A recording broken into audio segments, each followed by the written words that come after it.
Hi అండి. Eliminated ఎవరు? Priya. So, చాలామంది ఎక్కువగానే ఎక్స్‌పెక్ట్ చేశారు ప్రియా ఎలిమినేట్ అవ్వాలని. ఇప్పుడు అయ్యో! ప్రియా ఎలిమినేట్ అవుతుందా? కొంత ప్రియా కన్నా గూడా వేరే కంటెస్టెంట్స్ ఉన్నారు. ప్రియా ఉంటే మజా వస్తది. ప్రియా కంటెంట్ ఇస్తది. సో, ఇప్పుడు ప్రస్తుతానికి ప్రియాకి కొంత వార్నింగ్ ఇచ్చి ప్రియా సేఫ్ అయితే అవును, సేఫ్ అయితే బాగుండు అనుకునే వాళ్ళ సంఖ్య చిన్నగా పెరుగుతుంది. ఇంతకీ ప్రియా ఎలిమినేటెడ్. ఇంతకీ ఏమనుకుంటున్నారు? మీ ఒపీనియన్‌ని కామెంట్ బాక్స్‌లో చెప్పండి. ప్రియా ఎలిమినేట్ అవ్వడానికి మెయిన్ రీజన్ ఏంటి అసలు? సింపుల్ అండి. ఆటని ఎలిమినేట్ చేసిన మాట తీరు. తనలో ఒక మంచి వ్యక్తిత్వం ఉంటుంది. అలానే తనలో ఆత్మాభిమానం ఉంటుంది. తనలో ఒక స్వచ్ఛమైన చిరునవ్వు ఉంటుంది. తన యొక్క రియల్ క్యారెక్టర్‌ని ఎలిమినేట్ చేసిన కంటెంట్ కోసం ఆరాటపడ్డ గొంతు. ఇంతకీ ఆట కన్నా మాట ప్రధానం. ఆటను గెలిచే ప్రయత్నంలో మనల్ని మనం కోల్పోకూడదు. ఈసారి భగవంతుడు తనకిచ్చిన గొప్ప వరం తన గొంతు. ఆ గొంతే తనని కరెక్ట్‌గా వేలో ఉపయోగించుకోలేకపోయిందేమో! తనని తాను ఎక్స్‌ప్లోర్ చేసుకోలేకపోయిందేమో! కేవలం ఆటలో ముందుకు సాగాలి. గత సీజన్‌లు చూసి 'బిగ్ బాస్' అంటే ఒక రకమైన ఆలోచన విధానంతో లోపలికి అడుగుపెట్టిన ప్రియ అదే స్ట్రాటజీగా ఇంప్లిమెంట్ చేసుకుంది. సో, ఎక్కడ దొరికితే అక్కడ వాయిస్ రైజ్ చేయాలని, తనలో ఉన్న మాటను చూపించాలని, కంటెంట్ క్రియేట్ చేయాలని, స్క్రీన్ స్పేస్ తెచ్చుకోవాలని, లేకపోతే మొదటి వారంలోనే వెనక్కి తిరిగొచ్చేస్తాం. సెలబ్రిటీలని ఎదుర్కోవాలన్నా, 'బిగ్ బాస్' హౌస్‌లో ముందుకు వెళ్ళాలన్నా కన్ఫర్మ్‌గా సెంటర్ ఆఫ్ అట్రాక్షన్ ఇవ్వాలి.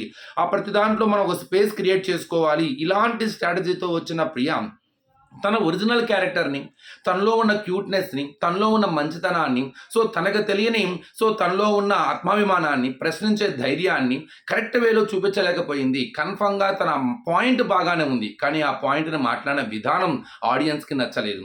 తను చెప్పే మాటలో స్పష్టం ఉంది. కానీ అవతల వ్యక్తులతో ఆ మాట మాట్లాడేటప్పుడు తన బాడీ లాంగ్వేజి కన్ఫర్మ్‌గా ఆడియన్స్‌కి కొంత నెగెటివిటీ తీసుకొచ్చింది. ఏ గొప్ప వరమైతే భగవంతుడిచ్చాడో ఆ వరాన్ని సరిగా సద్వినియోగం చేసుకోలేకపోయింది. అన్నిటికన్నా మాట ప్రధానం. మాట వదిలితే మనం మళ్ళీ దాన్ని పట్టుకోలేం.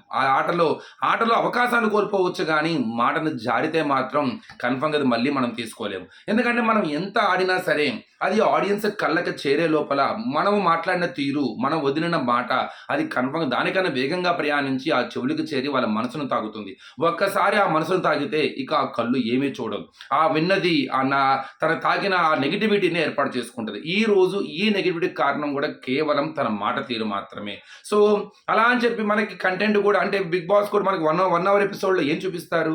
మనకి మజా వచ్చేది చూపిస్తారు. మషాలా చూపిస్తారు. మనకి కంటెంట్ కావాల్సింది చూపిస్తారు. తను చాలా సందర్భాల్లో చాలా మందితో చాలా క్యూట్ రిలేషన్స్‌ని ఏర్పాటు చేసుకొని ఉంటది.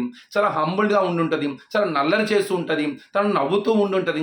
అవన్నీ కూడా కంటెంట్ కావు గదా! అవన్నీ పక్కన పెట్టి ఎక్కడైతే తన గొంతు తెరుస్తుందో, ఎక్కడైతే తను ఒక రకమైన బాడీ లాంగ్వేజ్ చూపిస్తుందో, ఎక్కడైతే తన మాటలో వ్యంగ్యం ఉంటుందో, ఎక్కడో తన మాటలో పొగరుంటుందో, ఎక్కడైతే ఎగ్జైట్ ఉంటుందో అదే క్యాప్చర్ చేస్తారు ఎడిటర్. అవే మనకి ఎపిసోడ్‌లో చూపిస్తారు. అవే ప్రోమో‌లకి ఎడిటింగ్ అయింది. ఆఫ్‌కోర్స్ మరి ఆటోమేటిక్‌గా జనాలు గూడా అవే నమ్ముతారు. అవే మనకి బ్రైన్‌లో ఇది ఉంటాయి. అందుకనే అంటారు 'బిగ్ బాస్‌లో' ప్రతీది గూడా చాలా మోస్ట్ ఇంపార్టెంట్ థింగ్. ఆటలో ముందుకు వెళ్ళాలి. కానీ ఆటను కోల్పోకూడదు మనము. ప్రతీది కంటెంట్ కావాలి. క్యారెక్టర్‌ని మాత్రం వదులుకోకూడదు. వాయిస్ పెంచాలి. కానీ ఆ వాయిస్ మాట్లాడే తీరు మాత్రం హంబుల్‌గా ఉండాలి. దీనిలో చాలా మంది ఉంటారు. మంచిగా మాట్లాడుతూ లోపల ఒక పెట్టుకొని చాలా ఫేక్‌గా ఉంటారు. అది మీకు నచ్చుతుందా? ఇలా ప్రశ్నించే ధైర్యం తెలీదా వాళ్ళకి? ఇలా మాట్లాడితే బయటికి నెగెటివ్ అవుతుంది. అయినా వాళ్ళు వాళ్ళలా ఉంటున్నారు అని. ఇక్కడే చాలా సింపుల్ లేయర్ ఒకటి ఉంటుందండి. ఇలా నిజంగా నిజాయితీగా ఉంటున్నాం, మేము బటర్ పొయ్యట్లేదు అని చెప్పేసి ఫేక్‌గా మేము రియల్‌గా ఉన్నాము, మంచిగా ఉంటూ ఫేక్‌గా ఉంటున్నారనే మాట తప్పండి. మనం చూడండి ఒకసారి మనం నిజంగా అలానే ఉంటున్నామా? ఈ ప్రశ్న ఎవరైతే ఎదురుస్తున్నారో మీరు అంతే ఉంటున్నారా? అలా ఉండం కదా! మనిషి బట్టి మాట మారుతూ ఉంటుంది. మనకు అవతల వ్యక్తి నచ్చకపోయినా మనం చెప్పిన విధానం ఉంటుంది. అదే మన క్యారెక్టర్. తెలియకపోతే నేర్చుకోవాలండి. మనం నేర్చుకుంటూ ఉంటాం. మనం అందరి దగ్గర అలా ఉండలేం. అలా అని చెప్పి నేను రియల్‌గా ఉన్నానని చెప్పి ఏది పడితే అది మాట్లాడితే మనం సమాజంలో బతుకుతున్నాం. అవతల వాడిని హర్ట్ చేస్తది కదా! అవతలను హర్ట్ చేయడం తర్వాత సంగతి. మనం బ్యాడ్ అవుతున్నాం కదా! ఇది చాలా ఇంపార్టెంట్ కదా! అలా అని మంచిగా మాట్లాడే వాళ్ళందరూ కూడా ఫేక్ పీపులే కాదు కదా! అలా ఉండే వాళ్ళందరిని అలా గాడికి కట్టేస్తే ఇక మంచి ఎక్కడుంటుంది? అందరూ కూడా నేను రియల్‌గా ఉంటున్నానని చెప్పి ఎవడికి పడితే వాడు ఏది పడితే అది మాట్లాడుతూ ఉంటారు. అది కరెక్ట్ కాదు కదా!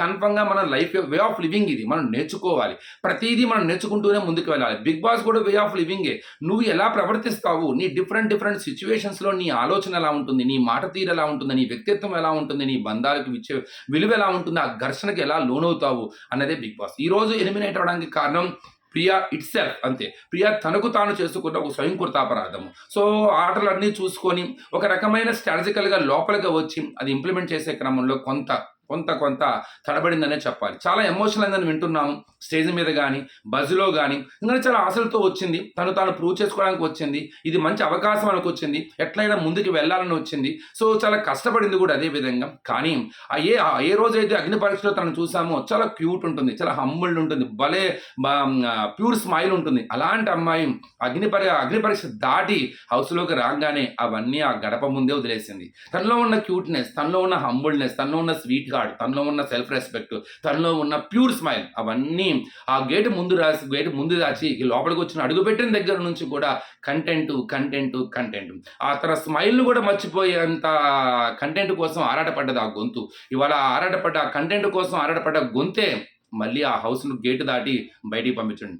ఏం పర్లేదు, లైఫ్లో ఇది మంచి ఎక్స్పీరియన్స్. కానీ చాలా మందికి రీచ్ అయ్యింది ఆ అమ్మాయి. సో షో వరకే చూస్తారండి. ఒకసారి షో నుంచి వచ్చిన తర్వాత మళ్ళీ ఆడియన్స్ కన్ఫర్మ్గా, ప్రేక్షకులు ఎప్పుడూ కూడా మంచిగా కోరుకుంటారు. ఆ వ్యక్తులు ఆ టైంకి ఒక నెగిటివ్ ఒపీనియన్ కలిగి ఉంటారు, కానీ వాళ్ళందరూ లైఫ్లో ముందుకు వెళ్ళాలని కోరుకుంటారు, వాళ్ళకి మంచి జరగాలని కోరుకుంటారు, కన్ఫర్మ్గా వాళ్ళకి తోడుగా నిలబడతారు. కాబట్టి షో వల్ల వచ్చే నెగిటివ్ నుంచి పెద్ద బాధపడాల్సిన అవసరం లేదు. ఇప్పుడు తను సెలబ్రిటీగా మారిపోయింది, పూర్తిగా చాలా మందికి రీచ్ అయ్యింది, చాలా మందికి తెలుసు కూడా. నచ్చే వాళ్ళు ఉంటారు, నచ్చని వాళ్ళు ఉంటారు, అబట్టాటం మారిపోతుంది. ఒక్కసారి బయటకు వచ్చిన తర్వాత నచ్చని వాళ్ళు అందరూ కలిసి ఆ వ్యక్తికి మంచి చేయాలని కోరుకుంటారు, తన లక్ష్యానికి వెళ్ళే మార్గంలో తోడుగా నిలబెడతారు, అండగా ఉంటారు, ఆశీర్వదిస్తారు. I hope very best. చూద్దాం మరి ఏం జరగబోతుందో. మీ ఒపీనియన్ కామెంట్ బాక్స్లో చెప్పండి. Thank you.